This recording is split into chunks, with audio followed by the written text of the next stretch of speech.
पूजनीय संत समाज, सज्जनों और देवियों, कबीर साहब की अपील है, सत्य की अपील है और मानवीय सत्ता की अपील है कि मनुष्य को मनुष्य की निगाह से देखना शुरू करो। कबीर वही कहते हैं जो सत्य है।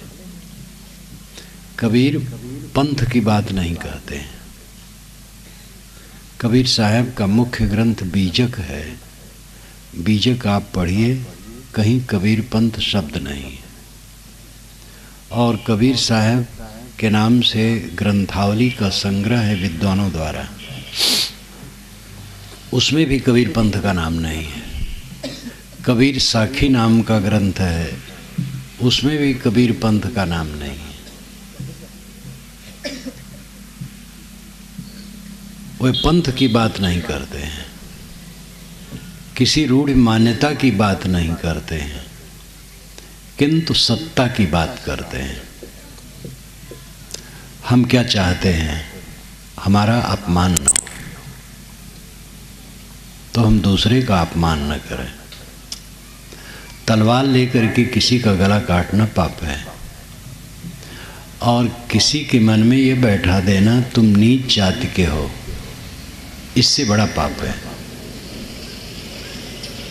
वर्ण व्यवस्था के कुचक्र ने ये मनुष्य के मन में बैठाया कि तुम नीच जाति के हो और तुम ऊंच जाति के हो।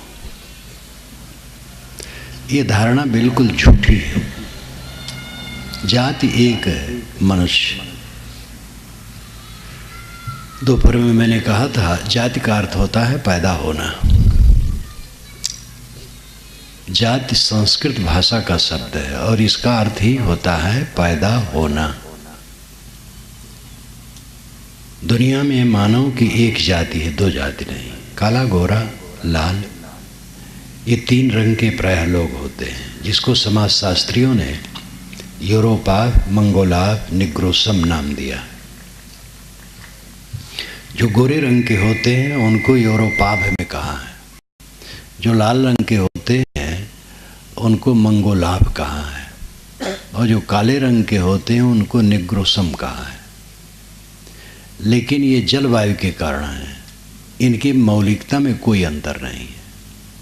एक निग्रोसम और एक यूरोपाव के नर नारी हो, दोनों से बच्चे होते हैं। एक निग्रोसम, एक मंगोलाव के नर नारी हो, दोनों से बच्चे होते हैं। पूरी पृथ्वी पर मानव मात्र एक कोने का स्त्री, एक कोने का पुरुष, दोनों से बच्चे होंगे। इसलिए मानव की दो जाति नहीं है। आचार विचार की पवित्रता से आदमी ऊंचा होता है, आचार विचारहीन है तो नीचा होता है। ऊंचा नीचे होने का यही बात है। और जिसके विचार खराब हैं वो अगर अच्छे उनसे विचार हो गए तो ऊंचा हो गया। एक ही आदमी छूत है, अछूत है। टट्टी घर से निकला, अछूत है। स्नान कर लिया, अछूत नहीं है। खराब काम करता है, अछूत है। अच्छा काम करने लगा, अछूत नहीं है। छुआछूत का आधार है। छुआछूत मैं भी मानता हूँ। अगर हाथ शुद्ध नहीं है तो खाद्य वस्तु मत छुओ। हाथ धो लिए तो छुओ, कोई हर्ज नहीं। अयोध्या के पास एक जगह मेरा कार्यक्रम था, बहुत पुरानी घटना है।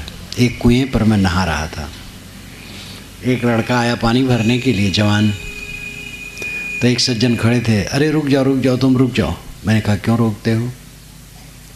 कहे साहब ये हरिजन है। तो मैंने कहा मैं भी हरिजन हूँ।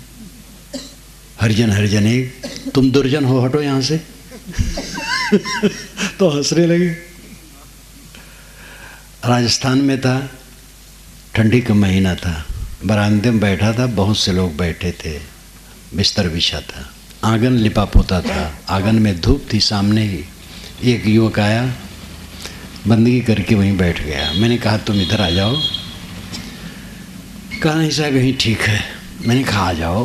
कहे नहीं साहब यहीं ठीक है। तो मैंने कहा तुम्हें क्या ठंडी ज़्यादा लगती है, धूप में बैठना चाहते हो? तो एक सज्जन ने कहा साहब ये हरिजन है इसलिए नहीं आ रहे हैं। तो मैंने कहा हरिजन तो मैं भी हूँ और आप लोग सब दुर्जन हो, हटो यहाँ से। तो सब हंसने लगे। फिर सब लोग उसको बुला करके पास में बैठाए। कबीर साहब कहते हरिजन हंस दशा लिए डोले, निर्मल नाम चुनी चुन बोले, मुक्ता हल लिए चोंच लुभावे, मौन रहे कि हरिजस गावे, मान सरोवर तटके बासी, राम चरण चित अंत उदासी, कागा कुब्द निकट नहीं आवे, प्रतिदिन हंसा दर्शन पावे, नीर छीर का करे निवेरा, कहें कबीर सोई जन मेरा। हरिजन हंस दशा लिए डोले, हरिजन हंस दशा लेकर के डोलता है। हरिजन का अर्थ होता है ज्ञानी, हरि ज्ञान। हरिजन जो ज्ञान वाला हो वो हरिजन।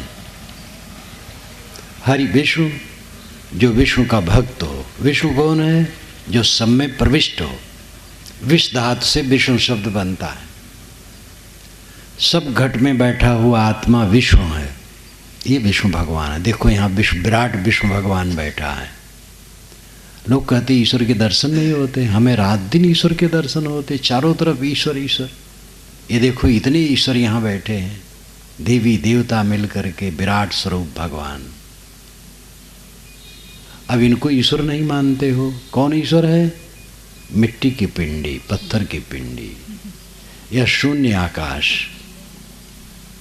शून्य आकाश को लोग भगवान मानेंगे, वहाँ खोजेंगे, और पत्थर की पिंडियों में। और जो जानते बूझते चलते फिरते खाते पीते हैं उनको नहीं मानते, इसलिए मिट्टी की पिंडियों को की पूजा करेंगे। और जो सचैतन्य भगवान हैं उनकी खुराक छीनेंगे। आपके पास एक छोटी चद्दर है और इतने लोग हैं और उसको बिछा करके सबको बैठाना चाहे, कैसे संभव है? आपकी भावना बिछा दीजिए, जितने लोग बैठे बैठे। आपके पास समय भी कम है, शक्ति भी कम है, इसलिए सबकी सेवा नहीं कर सकते हैं। दूसरे को तकलीफ देना बंद कर दें तो सबकी सेवा हो जाएगी। तकलीफ देने में हम लगे, एक दूसरे को धोखा देते हैं। भगवान के भगत हैं, धोखा देते हैं। भगवान का भगत होने का मतलब क्या है? मैंने जो अभी कहा था कि पत्थर की पिंडियों में एक की दृष्टि से भगवान है और एक की दृष्टि से आकाश की शून्यता में भगवान है। और जो प्राणी हैं उनमें भगवान नहीं देखना चाहते हैं, इसलिए भगवान की दृष्टि हमारी दूषित है। ये प्राणी प्राणी भगवान है, इसलिए सगुण की सेवा करो, प्राणियों की सेवा करो। प्राणियों की सेवा है धोखा न दो। सब एक दूसरे को धोखा देना बंद कर दें, सबकी सेवा हो जाएगी। अपने घर में अपने परिवार को परमात्मा रूप समझो।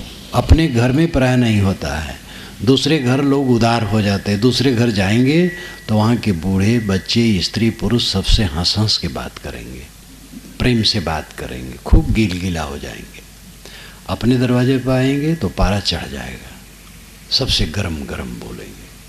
ये अच्छा तरीका नहीं है। अपनों में सरल हो, अपनों में विनम्रता हो। पहले अपने घर में स्वर्ग देखो, तब बाहर स्वर्ग बनेगा। निर्गुण का कर ध्यान, निर्गुण का कर ज्ञान। निर्गुण आत्मा है, स्वयं स्वरूप। उसका सत्संग में समझो, ज्ञान करो, उसको समझो। मैं कौन हूँ, जगत क्या है, मेरा जगत का क्या संबंध है, शरीर छूट जाने पर मेरा यहाँ क्या शेष रहेगा। इस बात पर गंभीरता से सोचो। खाते हो, पीते हो, सोते हो, जागते हो, राग द्वेष करते हो, कला कल्पना करते हो, इसी में मर जाते हो, क्या मतलब है?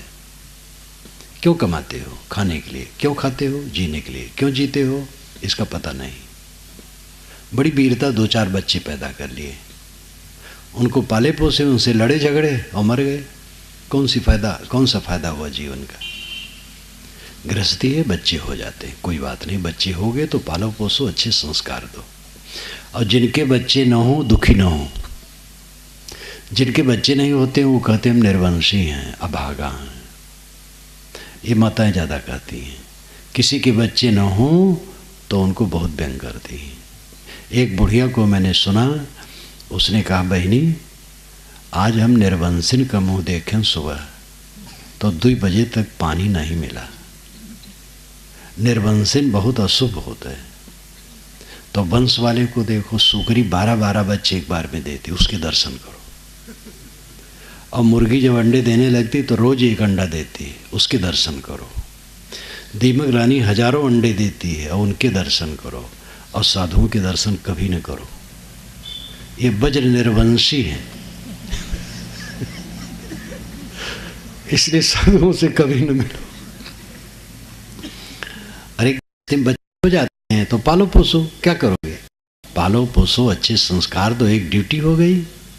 और बच्चे नहीं हैं तो समझो आधी झंझट में पड़े, आधी झंझट में नहीं पड़े। आधी झंझट विवाह, आधी झंझट बच्चे। आप कहेंगे वाह, विवाह ना हो, बच्चे ना हो तो समाज कैसे बनेगा?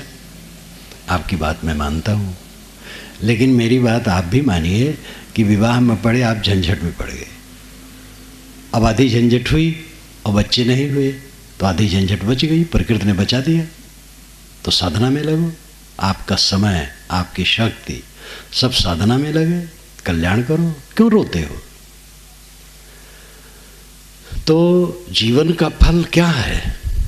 अपने को पहचानो, आप कौन हो, यहाँ आ गए हो, कब तक हो, कब तक यहाँ का संबंध है? माता पिता से, पत्नी से, भाई से, बच्चे से, पड़ोसी से, समधी से, लमधी से, जीजा से, साला से, कब तक संबंध है?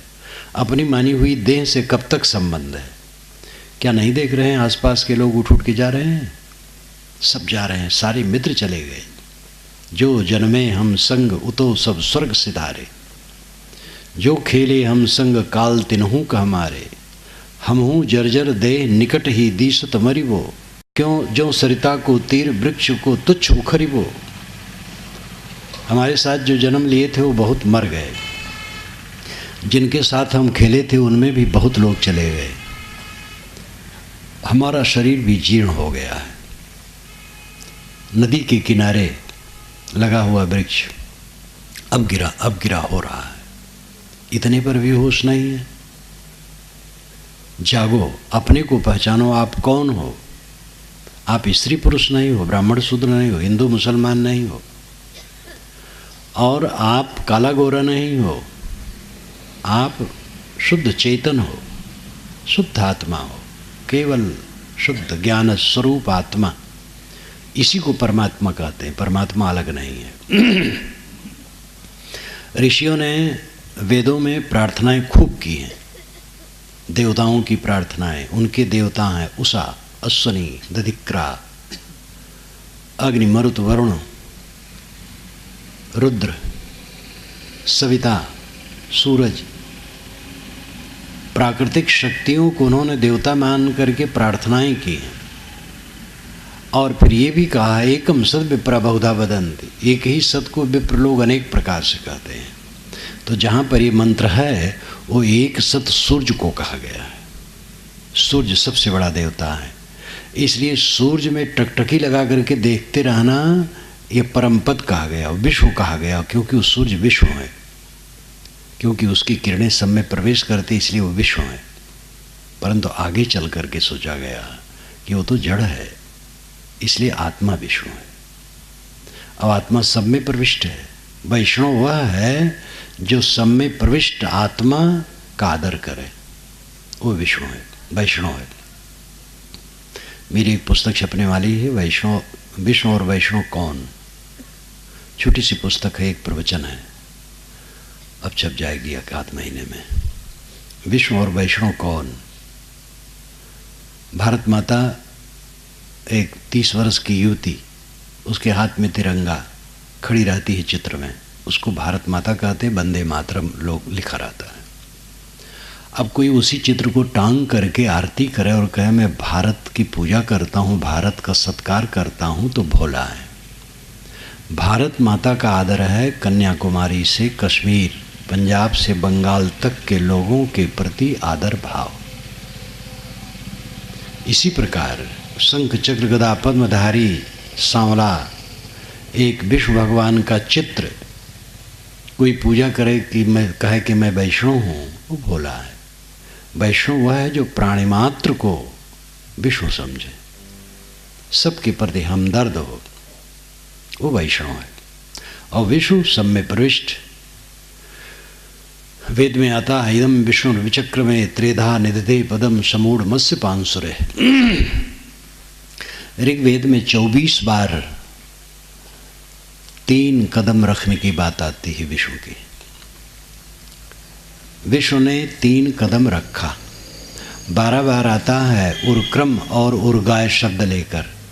उर नाम बहुत, गाय नाम गाना, जिसकी बड़ी प्रशंसा की गई है, और उर्क्रम बहुत चलना, ये संकेत में है। और 12 बार खुलासा है। उसमें एक मंत्र बहुत खुलासा है जिसको पंडित लोग कर्मकांड में लेते हैं। इदम विष्णु विचक्र में त्रेधा निदधे पदम समूढ़ मत्स्य पांसुरे। इदम यहाँ, इदम विष्णु विचक्र में चले, त्रेधा 3 प्रकार से निदधे रखे पदम पैर, समूढ़ मत्स्य पांसुरे, अस्य पांसुरे उसके पैर की धूल से समूढ़ सब ढक गया। ये अलंकार में कहा हुआ है।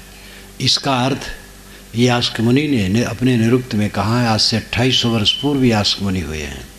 उन्होंने पुराने निरुक्तकारों का उदाहरण दे करके कहा है कि ये सूर्य विष्णु है, इसकी किरणें उसके पैर हैं, और पृथ्वी, अंतरिक्ष और दुलोक में पड़ना, ये 3 कदम रखना है। और ये अर्थ देश और विदेश के सभी विद्वान, वैदिक विद्वान मानते हैं। आगे चल कर के सतपथ ब्राह्मण में आया कि देवता और दैत्य आपस में युद्ध किए, देव हार गए, दैत्य जीत गए, तो सारी पृथ्वी दैत्य की हो गई। दैत्य लोग कहे कि भाई लाओ बैल के चाम से अब बांट लें, उसका फीता बना करके।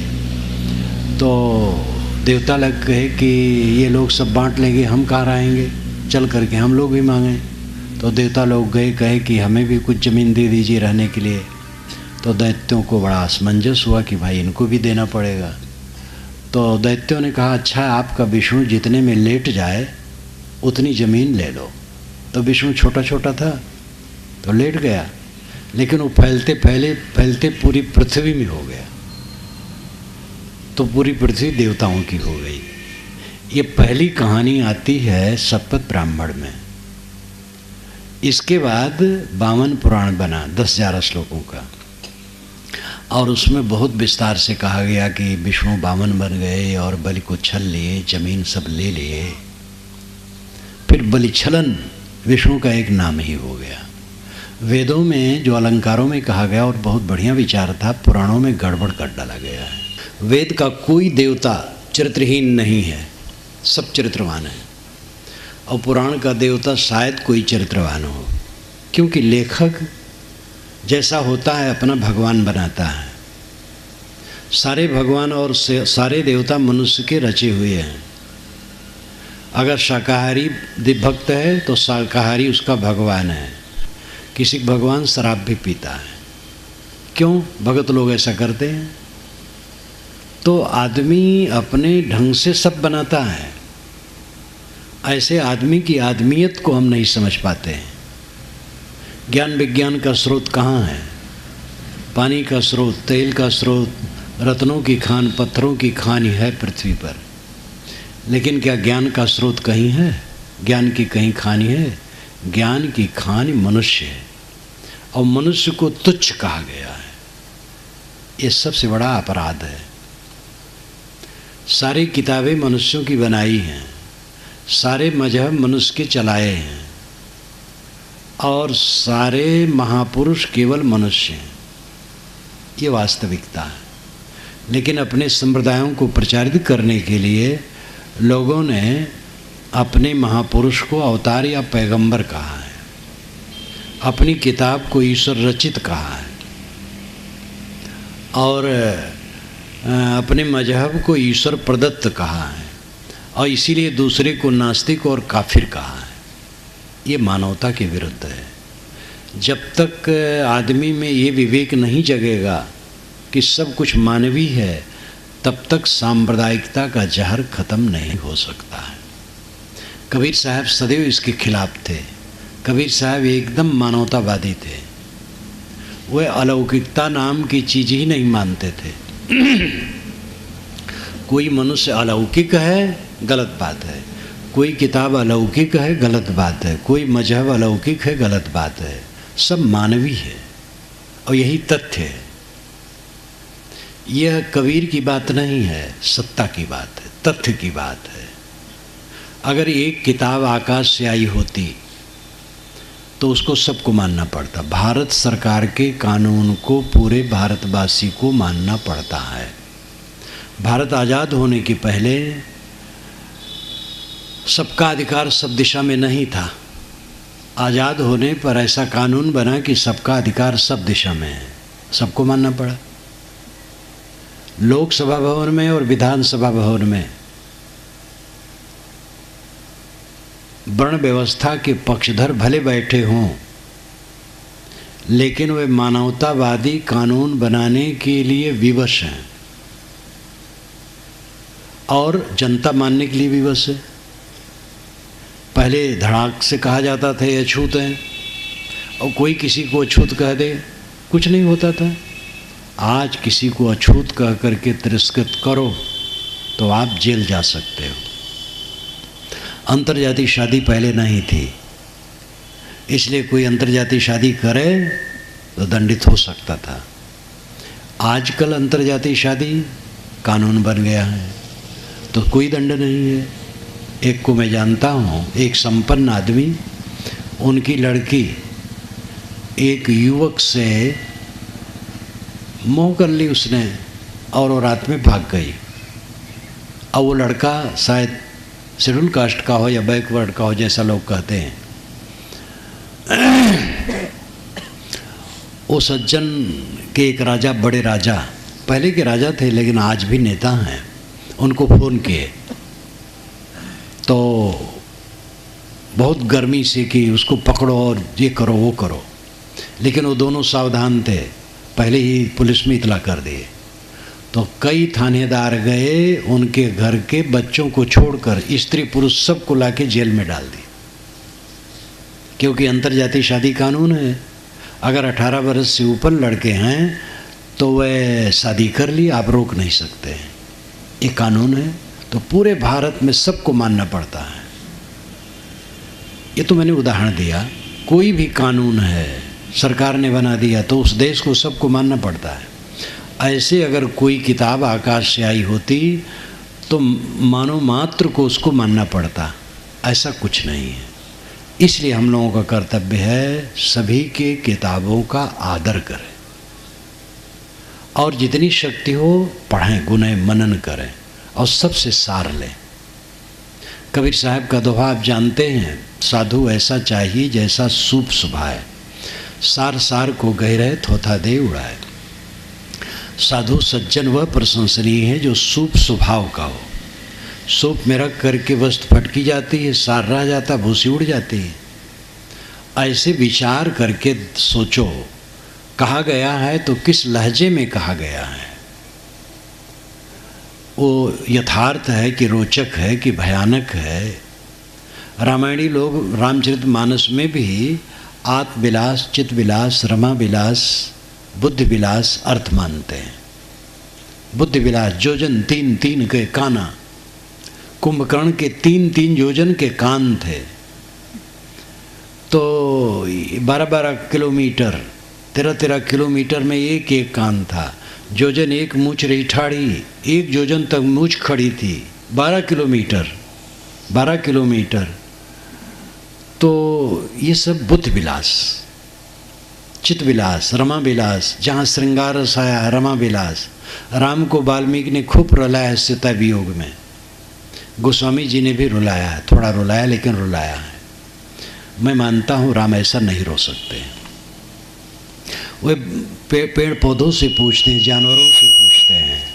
आपकी पत्नी खो जाए तो जानवर से आप पूछेंगे? पेड़ पौधों से पूछेंगे? तो आपसे राम के पास कम अकल थी? वे पेड़ पौधों से पूछेंगे? ये कवियों की लीला है। कवि लोग अपना काव्य रस उत्पन्न करने के लिए क्या क्या लिख डाले, उसमें ध्यान भी नहीं दिए कि जिस पात्र के साथ हम ये करवा रहे हैं उसकी इज्जत क्या रह जाएगी। तो ये सब विचारणी है, विचार करके समझो, मानो। विराट वध के में वाल्मीकि रामायण में ऐसा कुछ नहीं है कि श्री राम ने कुछ कहा हो, लेकिन मानस में गोस्वामी जी के मन में था तो राम के मुख से विराट के लिए कहलवा दिया। शापत ताड़त परसु कहंता विप्र पूजस गाँव ही संता, पूजी विप्र शील गुणहीना शूद्र न गुणगन ज्ञान प्रवीणा। अब ये दोष माना जाएगा गोस्वामी जी का राम का नहीं। गोस्वामी जी के मन में था तो राम जी के मुख से कहलवा दिए, राम का दोष नहीं है, क्योंकि वाल्मीकि रामायण में है ही नहीं। इसलिए विचारो। मैं तो कहा करता हूँ कि गोस्वामी जी आज आ जाएं और उनसे मैं पूछूं महाराज आपने ऐसा क्यों कहा, तो कहें कि बेटा कहा तो कहा, अब नहीं कहूँगा, गलत हुआ, नहीं कहना चाहिए था। तो विचारवान बनो।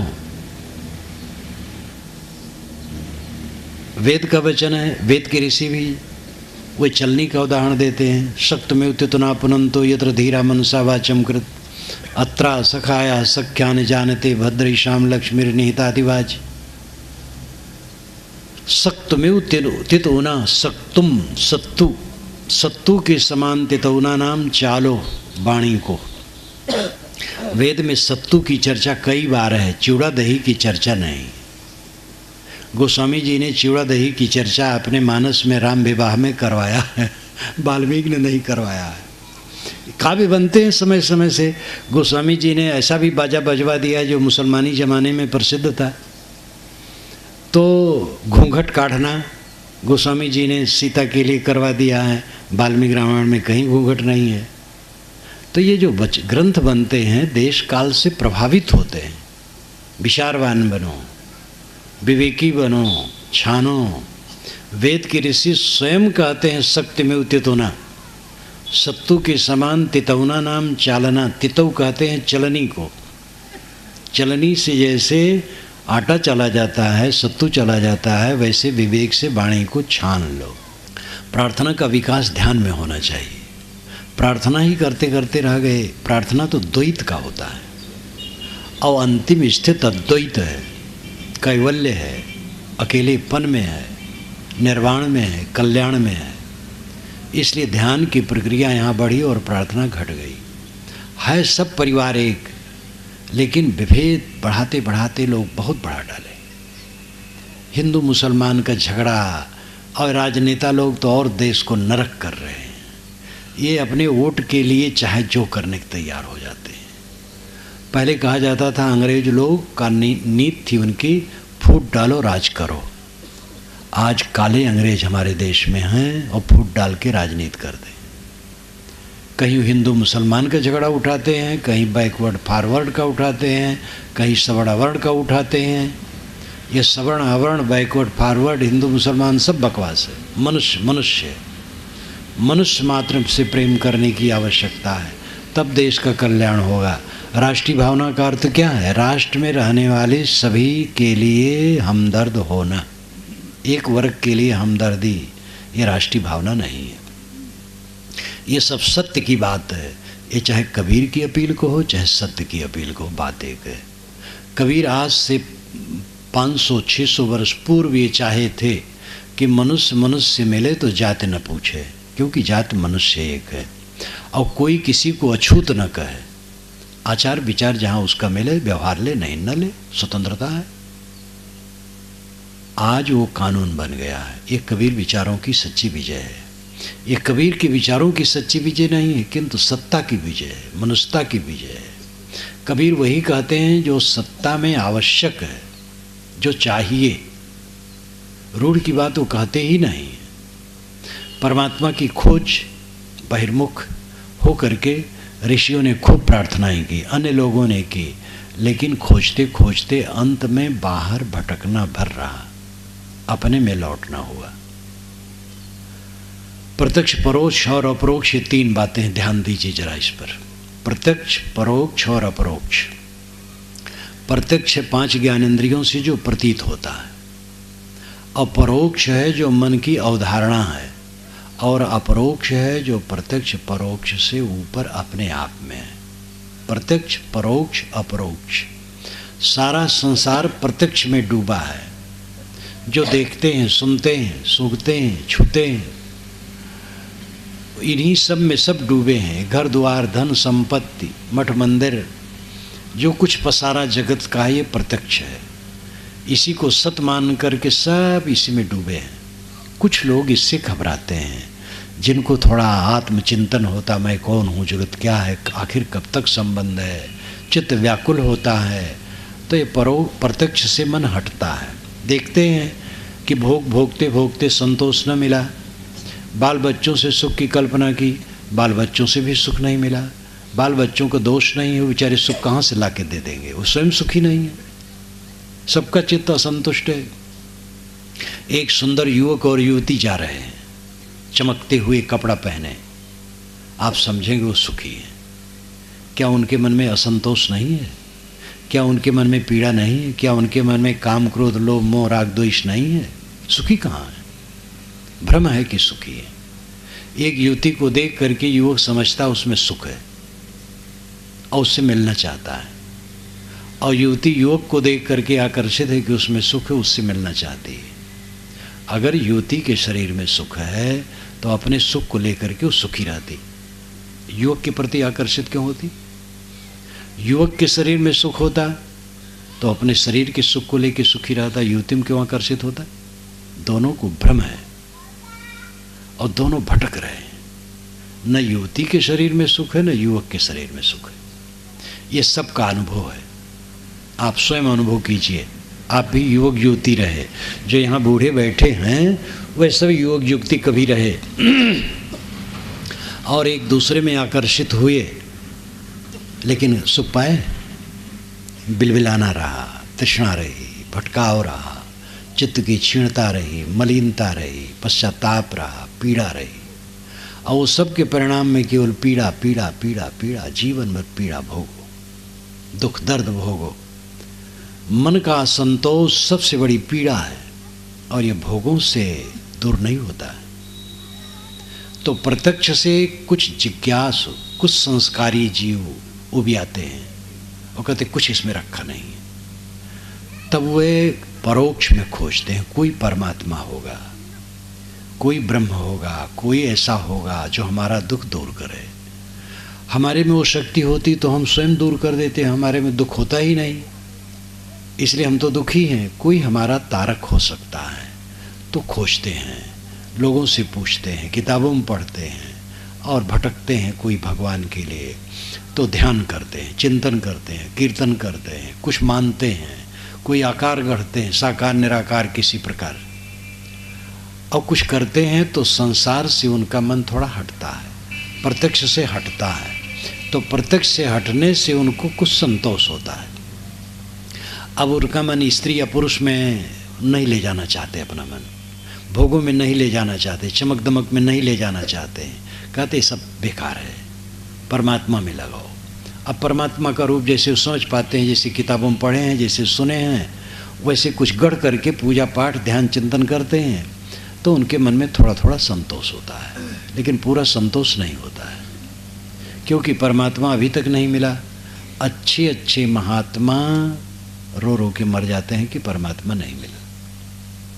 वृंदावन में एक संत जो श्री कृष्ण के भक्त थे, मरने लगे तो जमीन पर उनको उतार करके जब लटाया गया तो छटपटाने लगे, हे कृष्ण भगवान, आपके दर्शन के लिए, आपसे मिलने के लिए मैंने घर द्वार छोड़ा, परिवार छोड़ा, देश छोड़ा, वृंदावन में समय बिताया, आज भी नहीं दर्शन दे रहे हैं।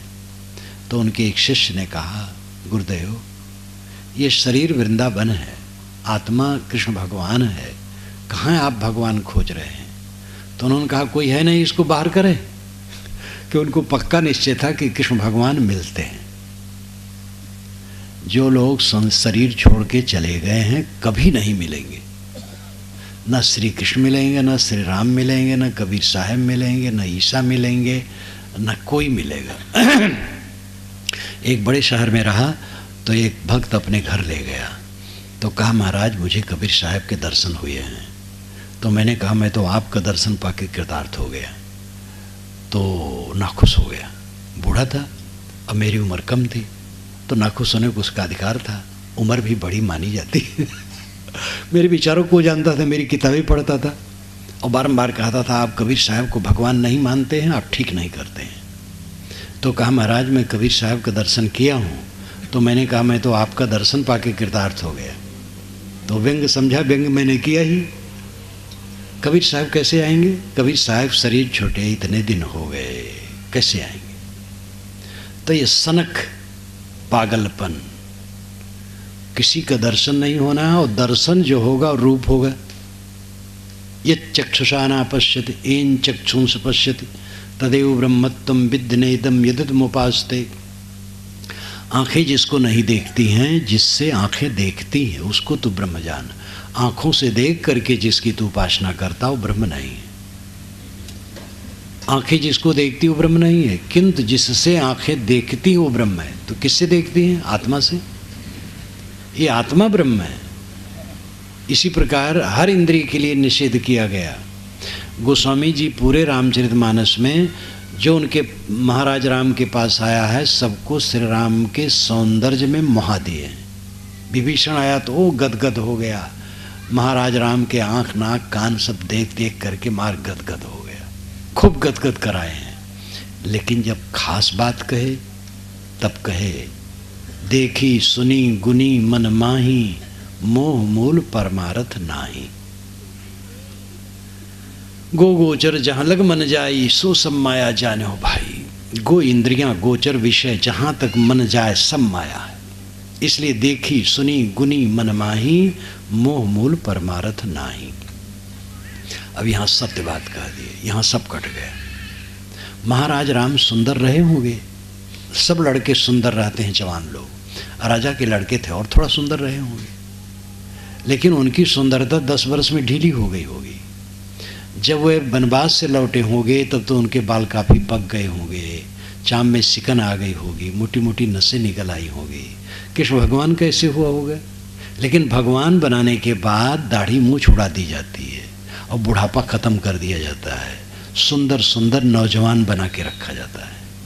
इसलिए बुद्ध महावीर को भी भगवान बनाया गया तो उनकी भी दाढ़ी मूँछ छुड़ा दी गई और उनको जवानी अवस्था में रखा जाता है, चित्र और मूर्ति में बुढ़ापा में नहीं रखा जाता है। रामकृष्ण को ऐसे किया गया। अब कुछ कबीरपंथी ऐसे हैं जो कबीर को भगवान बना दिए हैं, वो दाढ़ी मूँछ हटा दिए हैं और जवान रखते हैं कबीर साहब को। ये सब बकवास, सत्य का लोप है।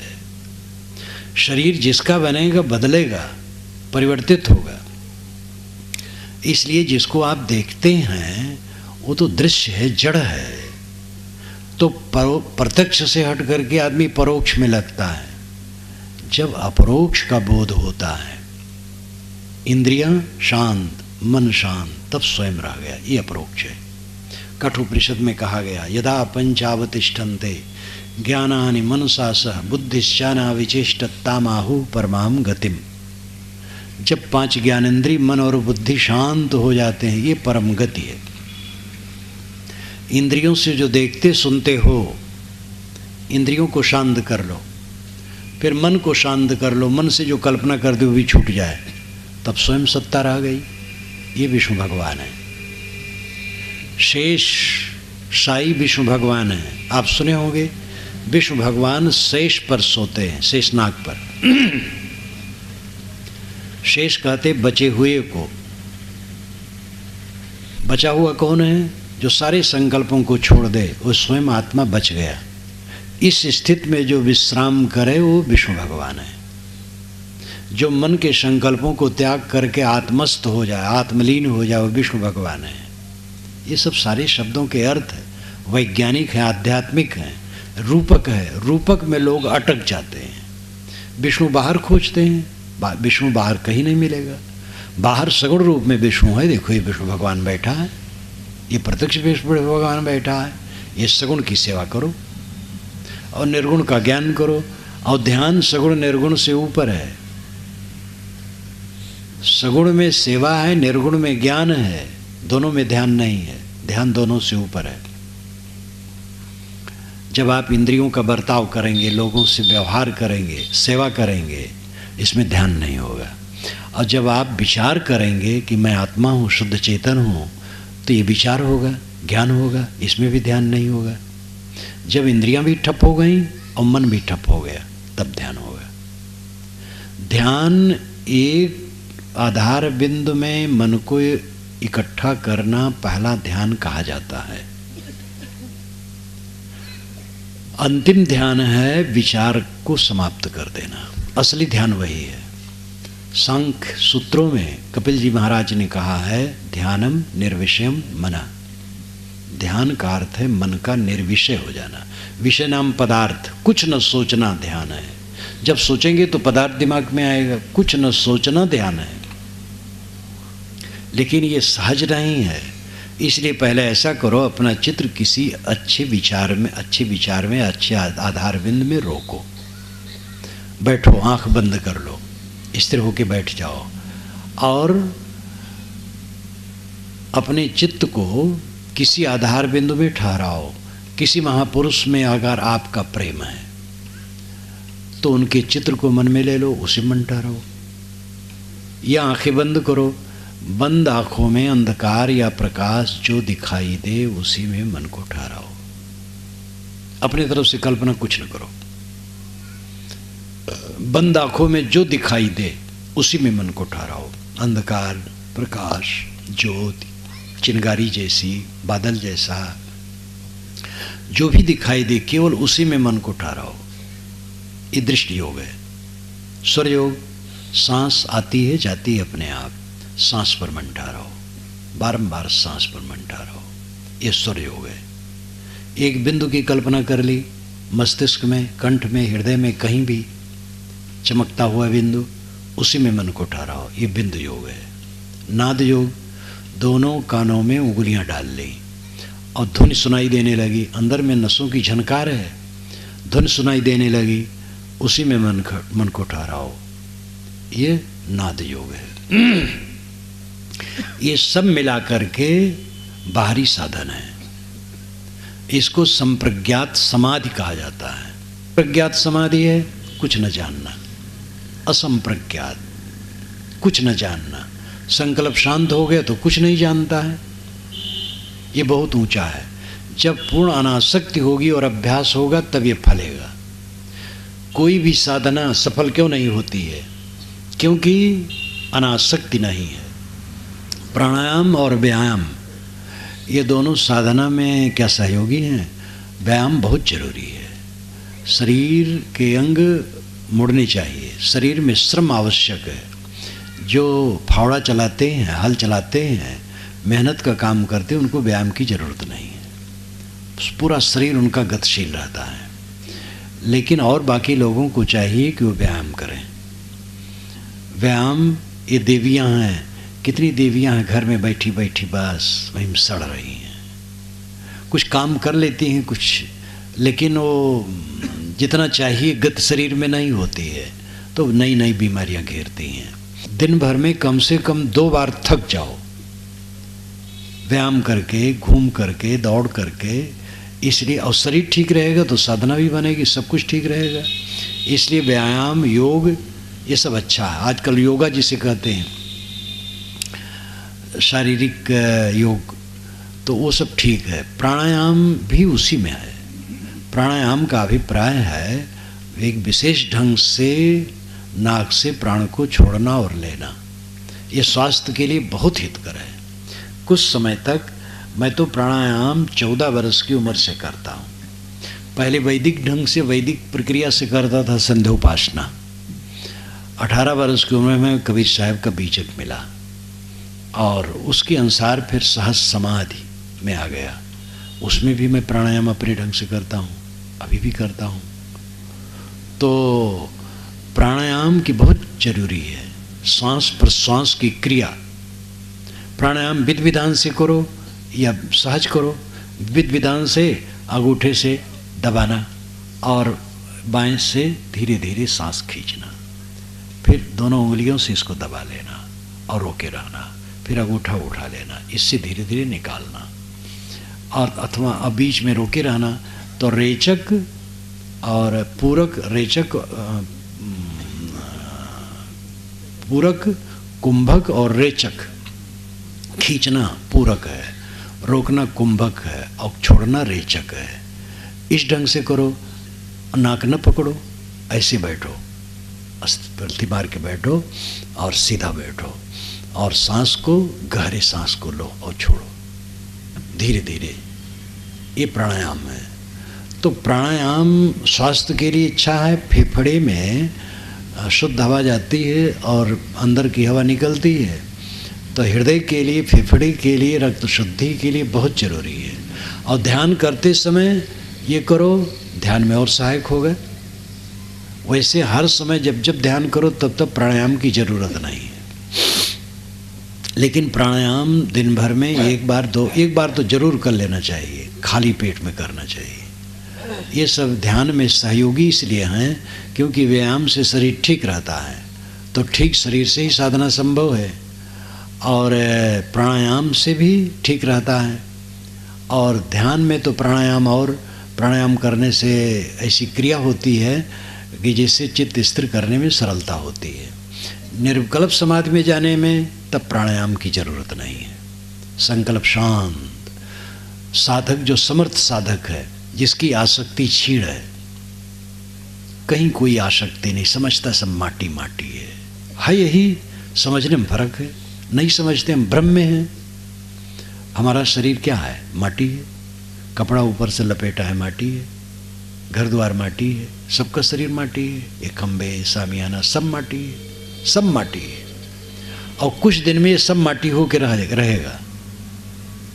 देखते सब हैं, लेकिन कार्यों की विलक्षणता में मनुष्य लुब्ध है, जिसका अभ्यास बढ़ते बढ़ते वो दशा आ जाती है और उसी दशा में निरंतर रहता है। उसको सब समय सब कुछ माटी लगता है। ऐसा अनासक्त चित्त का साधक जब बैठता है, मन को ऑर्डर देता है, शांत हो जाओ बस, संकल्प शून्य, निर्विकल्प। ये निर्विकल्प समाधि, ये उच्च समाधि, इसी को साहब ने सहज समाधि कही है।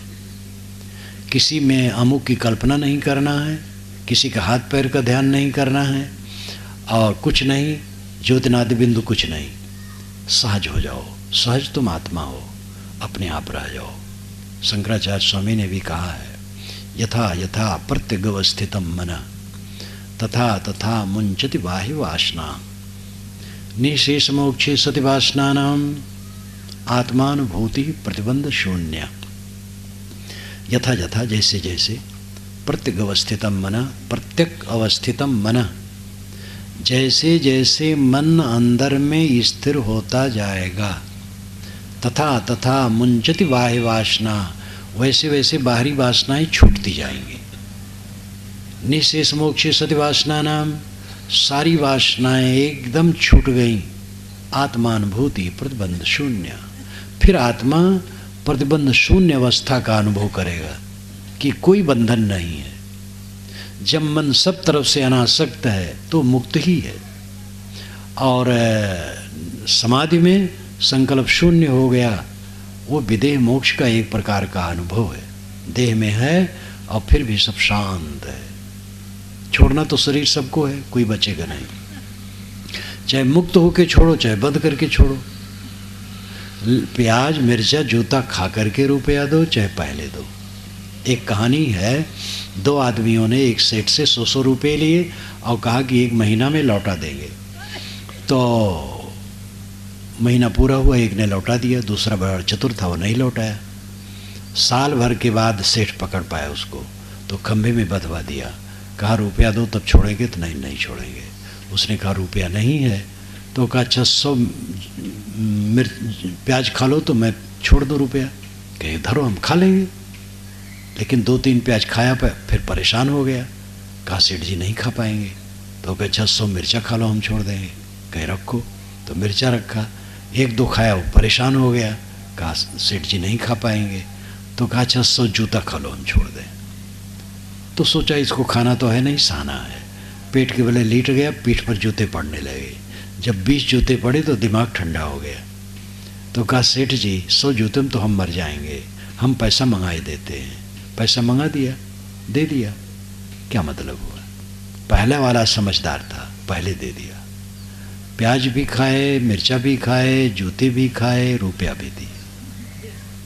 तो मुक्त हो करके शरीर छोड़ो, बध करके क्यों छोड़ो? आखिर छोड़ना है, बचोगे तो कोई नहीं। ये साधु लोग जो मंच पर बैठे हैं यही दुनिया से जाएंगे, वो गृहस्थ लोग सब ही रहेंगे, सबको जाना। इसलिए सब मुक्त हो करके जाओ।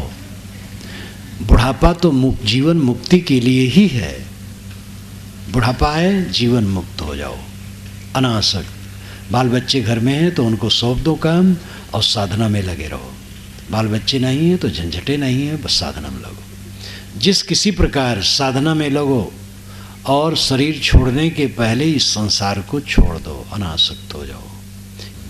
सुख नाम की चीज कोई नहीं है।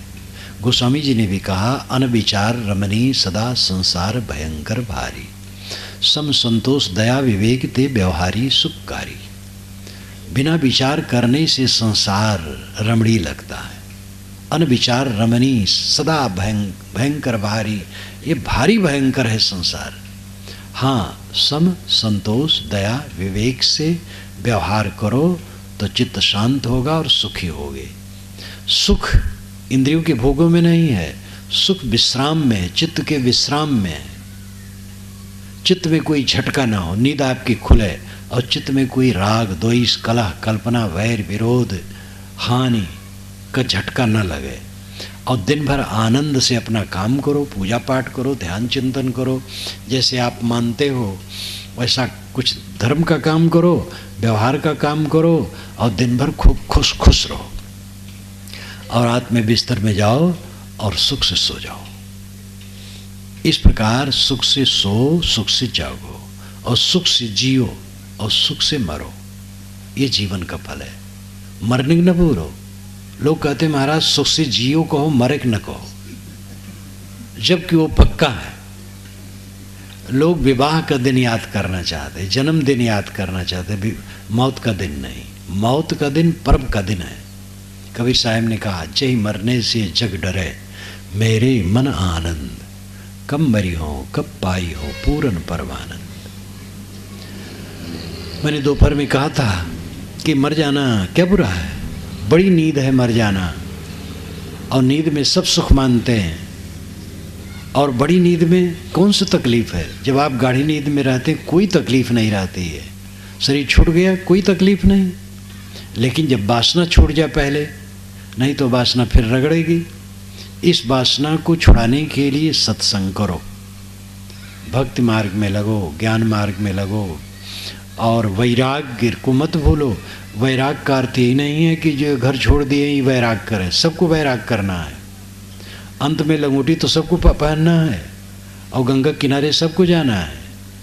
इसलिए वैराग बहुत जरूरी। अनासक्ति ही वैराग्य है। अनासक्ति सब मधुर है, वैराग भड़काऊ है। लेकिन बात एक है, हमें तकलीफ क्यों होती है आसक्ति से। जहाँ जहाँ हमारी आसक्ति वहीं वहीं से हमारा चित्त भटकता है। आसक्ति छूट जाए, चित्त का भटकना बंद हो जाए। तो ये जीवन का फल अपरोक्ष अनुभव, प्रत्यक्ष परोक्ष और अपरोक्ष, तीन बातें मैंने कही थी। प्रत्यक्ष पांचों विषय है, इसी में संसार डूबा है।